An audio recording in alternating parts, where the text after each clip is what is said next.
ശക്തമായ എതിർപ്പ് മൂലം മാറ്റിവെക്കേണ്ടി വന്ന കെയറയിൽ പദ്ധതിക്ക് പകരം തിരുവനന്തപുരം മുതൽ കാസർഗോഡ് വരെ 583 കിലോമീറ്റർ നീളത്തിൽ റീജിയണൽ റാപ്പിഡ് ട്രാൻസിറ്റ് സിസ്റ്റം പദ്ധതി നടപ്പാക്കാൻ മന്ത്രിസഭായോഗം തത്വത്തിൽ അംഗീകാരം നൽകി. പദ്ധതിക്കായി സംസ്ഥാനത്തിന്റെ താൽപര്യം അറിയിച്ച് കേന്ദ്ര സർക്കാരിന് ഔപചാരികമായി കത്തയക്കും. അതിനാവശ്യമായ കൂടിയാലോചനകൾ ആരംഭിക്കുവാനും ഗതാഗത വകുപ്പിനെ മന്ത്രിസഭ ചുമതലപ്പെടുത്തി. അനുമതി ലഭിച്ചാൽ 12 വർഷത്തിനുള്ളിൽ പൂർത്തിയാക്കാനാകും. കേന്ദ്ര സർക്കാരുമായി ചർച്ചകൾക്ക് ശേഷം കേന്ദ്രത്തിന്റെ തത്വത്തിലുള്ള അനുമതി ലഭിക്കുന്ന മുറയ്ക്ക് ധാരണാപത്രത്തിൽ ഏർപ്പെടും. പദ്ധതിയുടെ സാങ്കേതിക സാമ്പത്തിക കാര്യങ്ങൾ, വായ്പാ സ്രോതസ്സുകൾ എന്നിവ സംബന്ധിച്ച് അന്തിമ അനുമതി നൽകുന്നതിന് ഗതാഗത വകുപ്പ് മന്ത്രിസഭയുടെ പരിഗണനയ്ക്ക് സമർപ്പിക്കും. തിരുവനന്തപുരം മുതൽ കാസർഗോഡ് വരെ ഉയർന്ന വേഗതയിലുള്ള റെയിൽ കണക്ടിവിറ്റി ലക്ഷ്യമിട്ട കെയറയിലിന്റെ സിൽവർ ലൈൻ പദ്ധതി ഇന്ത്യൻ റെയിൽവേയുടെ സാങ്കേതിക എതിർപ്പുകൾ കാരണം നിലച്ചിരുന്നു. 583 കിലോമീറ്റർ നീളത്തിലാണ് പദ്ധതി. 4 ഘട്ടമായാണ് നടപ്പാക്കുക. പദ്ധതിക്കായി സംസ്ഥാനത്തിന്റെ താൽപര്യം അറിയിച്ച് കേന്ദ്ര സർക്കാരിന് ഔപചാരികമായി കത്തയക്കും.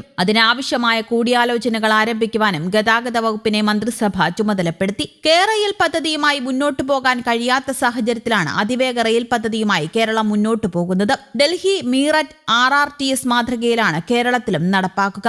RRTS പാതയിൽ മണിക്കൂറിൽ 160 മുതൽ 180 കിലോമീറ്റർ വരെ വേഗതയിൽ സഞ്ചരിക്കാനാകും. പരിസ്ഥിതി ആഘാതവും ഭൂമി ഏറ്റെടുക്കലും കുറയ്ക്കുന്നതിനായി തൂണുകൾക്ക് മുകളിലൂടെയുള്ള എലിവേറ്റഡ് പാതയ്ക്കാണ് മുൻഗണന നൽകുന്നത്. ജനസാന്ദ്രതയേറിയ കേരളത്തിൽ ഇത് കൂടുതൽ അനുയോജ്യമാകുമെന്നാണ് സർക്കാരിന്റെ വിലയിരുത്തൽ. ഡൽഹി മീററ്റ് മെട്രോ RRTSുമായി സംയോജിപ്പിച്ചാണ് പ്രവർത്തിക്കുന്നത്. ഈ സംവിധാനം പൂർണ്ണമായും ഗ്രേഡ് സെപ്പറേറ്റഡ് ആയാണ് നടപ്പിലാക്കുക. ഈ മാതൃകയിൽ കൊച്ചി, തിരുവനന്തപുരം, കോഴിക്കോട് മെട്രോ സംവിധാനങ്ങളുമായി RRTS സ്റ്റേഷനുകളെ ബന്ധിപ്പിക്കും. ഡൽഹി മാതൃകയിൽ കേന്ദ്ര സംസ്ഥാന സർക്കാരുകൾ 20% വീതം മുടക്കും. ബാക്കി 60% തുക അന്താരാഷ്ട്ര ഏജൻസികളിൽ നിന്ന് വായ്പയായി കണ്ടെത്തും. 4 ഘട്ടങ്ങളിലായി പദ്ധതി 12 വർഷത്തിനുള്ളിൽ പൂർത്തിയാക്കാനാണ് സർക്കാർ ലക്ഷ്യമിടുന്നത്. തിരുവനന്തപുരം മുതൽ തൃശൂർ വരെയുള്ള ഒന്നാം ഘട്ടം 2027 നിർമ്മാണം ആരംഭിച്ച് 2033 പൂർത്തിയാക്കും. തൃശൂർ മുതൽ കോഴിക്കോട് വരെയുള്ള 2ാം ഘട്ടം, കോഴിക്കോട് മുതൽ കണ്ണൂർ വരെ 3ാം ഘട്ടം, കണ്ണൂർ മുതൽ കാസർഗോഡ് വരെ 4ാം ഘട്ടം, അയൽ സംസ്ഥാനങ്ങളുടെ സഹകരണത്തോടെ പാലക്കാട് വഴി കോയമ്പത്തൂരിലേക്കും തിരുവനന്തപുരത്ത് നിന്ന് കന്യാകുമാരിയിലേക്കും കാസർഗോഡ് വഴി മംഗലാപുരത്തേക്കും ഭാവിയിൽ വികസിപ്പിക്കാൻ കഴിയുമെന്നതാണ് മറ്റൊരു പ്രത്യേകത. 12 വർഷത്തിനുള്ളിൽ പദ്ധതി യാഥാർത്ഥ്യമാക്കാൻ സാധിക്കുമെന്നും സംസ്ഥാന സർക്കാരും പറയുന്നു. ലാസ്റ്റ് മൈൽ കണക്ടിവിറ്റി മെച്ചപ്പെടുകയും സ്വകാര്യ വാഹനാശ്രയം കുറയുകയും ചെയ്യും. പദ്ധതി ചെലവിന്റെ 20% സംസ്ഥാന സർക്കാർ, 20% കേന്ദ്ര സർക്കാർ, ശേഷിക്കുന്ന 60% അന്താരാഷ്ട്ര ധനകാര്യ സ്ഥാപനങ്ങളിൽ നിന്നുള്ള ദീർഘകാല വായ്പ എന്ന നിലയിലാണ് ഡൽഹി RRTS നടപ്പിലാക്കുന്നത്. ഇതേ മാതൃകയാണ് കേരളത്തിലും സ്വീകരിക്കാൻ ഉദ്ദേശിക്കുന്നത്.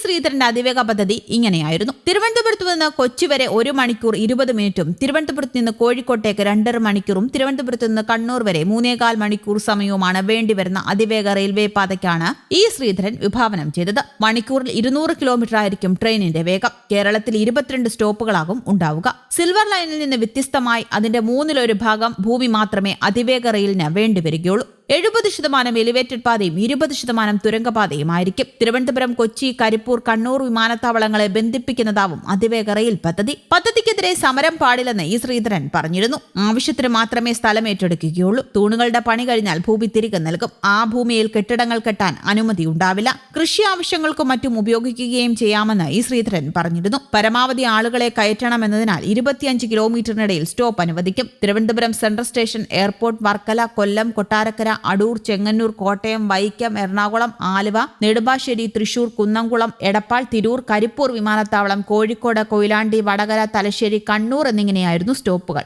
8 കോച്ചുകളാണ് ഇപ്പോൾ വിഭാവനം ചെയ്തിരിക്കുന്നത്. പരമാവധി 16 കോച്ചുകൾ മാത്രമേ പാടുള്ളൂ. നിലവിൽ ഇന്ത്യയിൽ ഉപയോഗിക്കുന്ന ടെക്നോളജിയുള്ള കോച്ചുകൾ തന്നെയായിരിക്കും ഉപയോഗിക്കുക. 8 കോച്ചിൽ 560 ആളുകൾക്ക് സഞ്ചരിക്കാം. നിന്നുപോകൽ സാധ്യമല്ല. 1 കിലോമീറ്റർ ദൂരത്തിന് എല്ലാം ഉൾപ്പെടെ ചിലവ് 200 കോടിയാണ്. ആകെ 86,000 കോടി ചെലവ് വരും. പണം പൂർത്തിയാകുമ്പോഴേക്കും 1 ലക്ഷം കോടി ചെലവ് വരുമെന്നാണ് പ്രതീക്ഷിക്കുന്നത് എന്നും ശ്രീധരൻ പറഞ്ഞിരുന്നു. News desk, Kerala Kaumudi.